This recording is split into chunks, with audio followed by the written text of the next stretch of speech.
Hello guys, magandang umaga sa inyo. So ngayon guys, samahan nyo na naman ako sa panibagong biyahe ko. So ngayon guys, galing tayo ng Zamboanga, papunta tayo ng Pagadian. Pero dito tayo dumaan guys sa alternative route dito sa may Lakewood. Supposed to be guys, dediretso lang sana tayo sa National Highway.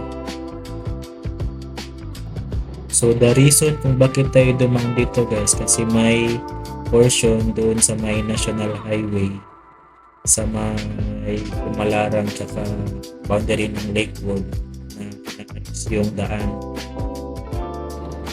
So actually guys, pwede naman dumaan doon, kaso lang may waiting time tayo ng around 30 to 45 minutes para mag-give way doon sa construction ginagawa sa daan.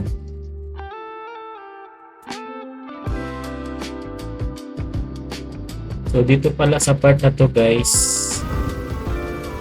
madaanan natin yung lake. Kung napansin nyo yung sa mapa guys, kaya tinawag ang lugar na ito na Lakewood guys.